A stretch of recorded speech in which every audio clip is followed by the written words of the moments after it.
Memangnya kenapa tante? Tanyaku memancingnya. Gak bisa Kang Pin kita, ucapnya singkat. Kang Pin apa nikah? Sahutku. Nikah hihihi, kalau Kang Pin sih, boleh-boleh aja ya, ucapnya lagi dengan disertai senyuman manisnya itu. Mau banget dong aku Kang Pin sama tante, yang cantik ini, ucapku. Kang Pin apa nikah? Tanyanya. Kang Pin lah, sahutku. Kalau gitu, sekarang langsung menuju Jalan Parangtritis saja, setelah lewat ASA belok ke kiri, menuju villa mamimu, belanja pakaian sih gampang, kapan-kapan juga bisa, usul Tante Tari. Mau ngapain ke villa? Tanyaku pura-pura. Katanya mau itu tadi, ya sudah kita lakukan di villa saja, mumpung aku lagi ingin sekali ini, lanjut Tante Tari. Serius nih? Tanyaku. Tigarius, bukan serius lagi. Aku suka kok punya keponakan ganteng gini, ucap Tante Tari yang disusul dengan hadiah hangatnya di TV kiriku. Sebagai jawabannya, kecepatan mobil aku kurangi, lalu aku belokkan ke samping kiri, ke bahu jalan, lalu aku hentikan, tanpa mematikan mesinnya. Kenapa berhenti? Tanya Tante Tari. Tadi waktu kita kenalan, Tante kasih kejutan segala kan di depan Mami. Sekarang giliranku untuk kasih kejutan sama Tante, jelasku. Tante Tari pun celingukan dan berkata, nanti ada orang lihat gak? Tanya Tante Tari sedikit panik. Kacanya gelap kok Tante, dari luar gak bisa melihat ke dalam mobil ini, sahutku sambil berusaha mengerjakan apa yang aku maksud itu ke Tante Tari. Tante Tari tersenyum, lalu mendekatkan dirinya. Dalam sekejap, membuat sepasang mata bening dan indah itu terpejam. Setelah aku berhenti dengan aksiku itu, terdengar suara Tante Tari, yang belum pantas aku panggil tante itu, saking masih mudanya. Haris, ucapnya. Ya tante, sahutku sambil melajukan lagi mobil Mami, yang katanya sudah jadi mobilku juga ini. Kayaknya aku jatuh hati, dalam pandangan pertama, di rumah Mamimu tadi, bisik Tante Tari. Nggak ada yang salah kan, sahutku. Tapi mungkin, kita hanya bisa saling mencintai, tanpa bisa melangkah ke arah yang sah, lanjut Tante Tari. Kita jalani saja apa yang mungkin terjadi kelak tante, jujur. Begitu melihat tante tadi, aku juga seperti tante, langsung jatuh hati, makanya aku kaget ketika tante nekat seperti itu, di rumah tadi itu, lanjutku.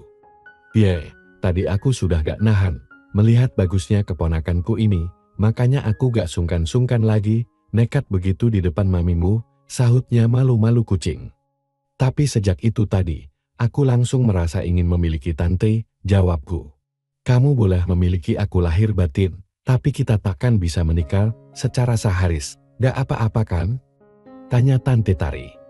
Gak apa-apa, anggap saja kita sedang berada di luar negeri, yang bebas melakukan apa saja, sahutku. Aku gak mau munafik Haris, detik ini, aku merasakan getaran cinta ini, aku langsung jatuh cinta, padamu Haris, ucap Tante Tari. Aku tidak lagi menjawabnya, tetapi mempercepat laju mobilku, agar segera sampai di villa dan segera melaksanakannya, bersama Tante Tari yang cantik ini. Sesampainya di villa dan bertemu penjaga villa itu, Tante Tari memberikan uang titipan Mami padanya. Lelaki bernama Sabto itu, tampak senang sekali menerima uang dari Tante Tari, uang gaji untuk 3 bulan ke depan dari Mami. Sementara, aku memperhatikan keadaan di sekeliling villa kayu itu. Villa yang terbuat dari balok-balok kayu gelondongan ini, dikitari oleh kebun sawo. Setelah Sabtu berlalu, Tante Tari menghampiriku. Kebun sawo di sekeliling villa ini, punya Mamimu semua Haris, ucapnya. Oh gitu ya, aku kan baru dipertemukan dengan Mami, beberapa hari yang lalu, menginjak villa ini pun, baru sekarang, sahutku. Nanti, semua harta Mamimu akan menjadi milikmu Haris, karena hanya kamu, putra satu-satunya, ucapnya. Aku bahkan harus berjuang untuk mengembangkan harta Mami, bukan cuma memilikinya saja, ucapku. Nanti aku juga mau berinvestasi, mungkin aku akan menyerahkannya padamu untuk mengelola investasiku agar berkembang step by step, ucapnya. Investasi tante, ingin dikembangkan dalam bentuk apa, tanyaku. Terserah kamu Haris, kamu tentu lebih tahu harus dikembangkan dalam bentuk apa. Aku sih yang penting berkembang, tapi aman, ucapnya. Kalau aman sin, kembangkan dalam dunia properti saja tante, usulku. Properti, apa saja contohnya? Tanyanya. Misalnya, beli tanah di daerah strategis, lalu bangun ruko-ruko. Setelah selesai, jadi jual ruko-rukonya, ucapku. Nah, boleh tuh. Bikin perumahan juga boleh, sahut Tante Tari. Kalau perumahan, harus luas lahannya. Sedangkan di Jogja maupun di Solo, sudah sulit mencari lahan yang luas Tante. Kalau bangun ruko sih, tanah setengah hektar juga bisa dijadikan beberapa buah ruko. Lalu cari lagi lahan yang lain, itu pun kalau dananya cukup, jelasku. Tante Tari lalu membisikkan jumlah dana yang dimilikinya. Aku tercengang dibuatnya. Mungkin hampir sama jumlahnya dengan saldo mami di bank, tapi aku berusaha untuk bersikap datar-datar saja, lalu melangkah ke dalam villa kayu itu.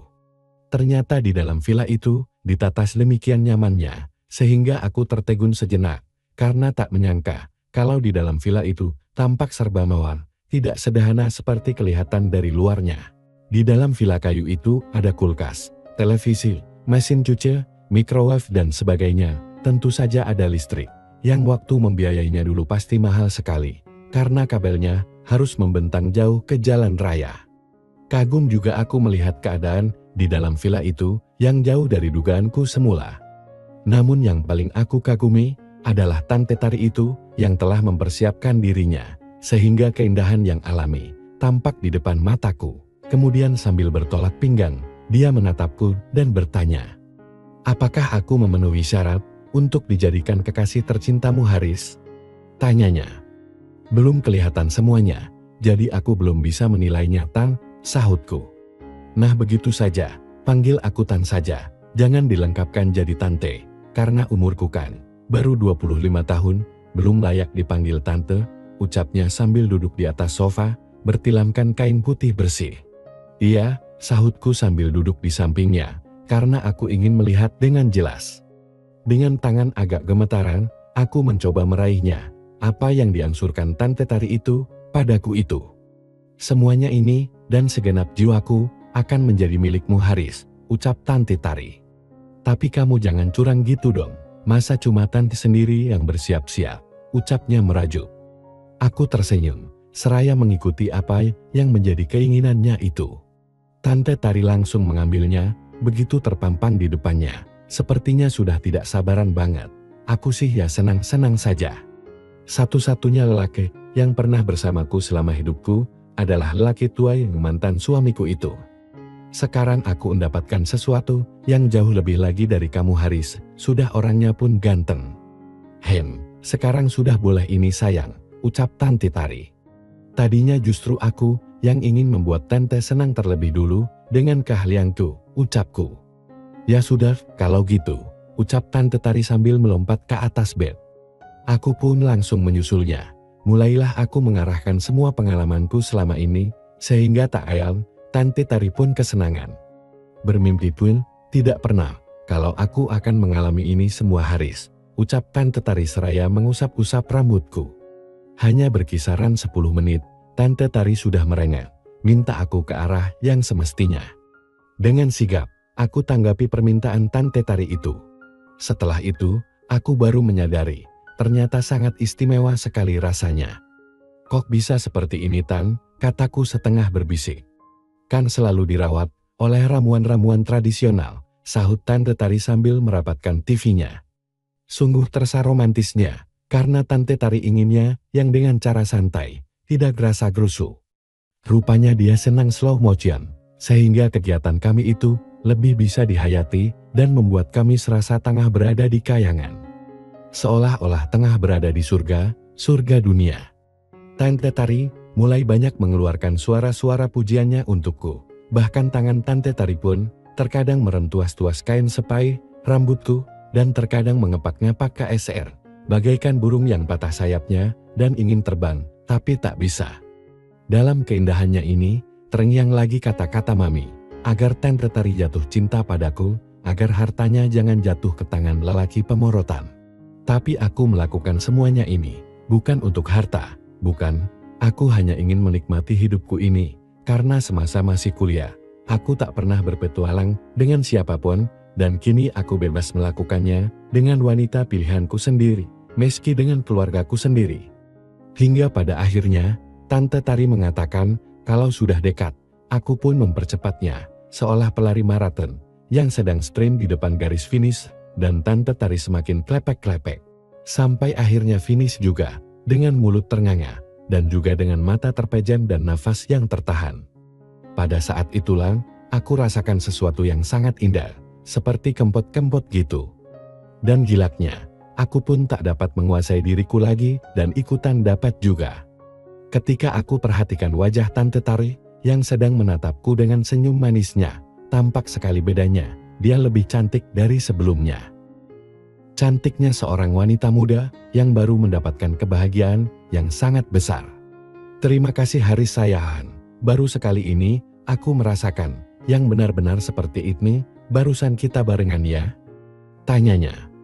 Iya Tante, terlalu enak sil, sahutku. Mudah-mudahan aku bisa mendapatkan si buah hati dari kamu sayang, soalnya sekarang aku sedang di dalam masa subur, ucapnya. Tante mau punya momongan dariku, tanyaku. Sangat mau, kalau cowok, biar gantengnya seperti ayahnya, sahutnya. Kalau cewek, biar cantik jelita seperti ibunya, tapi kita kan gak boleh menikah, ucapku. Biarin saja, yang penting aku ingin, cinta kita berbunga dan berbuah, ucapnya. Iya Tante, sahutku. Kemudian aku turun dari bed dan melangkah menuju kamar mandi. Ternyata kamar mandinya pun tak beda dengan kamar mandi dalam rumah-rumah elit di kota besar, lengkap dengan bathtubnya segala. Mami memang punya selera tinggi, maklum, beliau kan belasan tahun hidup di luar negeri bersama seorang pengusaha tajir, tentu saja seleranya pun tidak murahan. Lalu entah kenapa, setelah bersih-bersih, aku teringat pada Mami dan ingin menelponnya, maka aku keluarkan handphone dari saku celanaku. Ya sayang, ada apa? Sahut mamiku. Boleh kami nginap di Villa Kayu Mam? Tanyaku. Boleh, usahakan agar dia mencintaimu sayang, pinta mamiku. Sudah Mam, sahutku. Ah, sudah, ucap mamiku terkejut. Iya, sahutku yang tetap ngomong perlahan, takut terdengar oleh Tante Tari yang masih di atas bed itu. Hebat, putra mami memang punya daya pesona tinggi, maminya saja sampai bertekuk lutut. Jadi maksud kamu sudah itu, kamu sudah melakukannya dengan Tari? Tanya mami. Iya Mam, sahutku. Hihihi bagus, berarti dia tak akan jatuh ke tangan lelaki yang cuma ingin morotin duitnya. Tahu nggak? Duit dia itu lebih banyak daripada duit mami sayang, tapi dia nggak ngerti mau diapakan duit sebanyak itu. Makanya nanti kamu arahkan agar duitnya dikembangkan. Jangan dihabiskan begitu saja, ucap mami. Iya Mam, sudah dulu ya, sahutku. Iya, kalau mau nginap di Villa Kayu itu, nginaplah dengan tenang, yang penting, mami juga harus dapat jitehan nanti ya, ingat mamiku padaku. Akan seperti apakah perjalanan hidupku selanjutnya? Apalagi hubunganku dengan Tante Tari ini, sudah mendapatkan restu dari mami. Untunglah aku rajin olahraga dan minum jamu, gumamku. Oke kawan, bersambung, lanjut ke episode selanjutnya, terima kasih.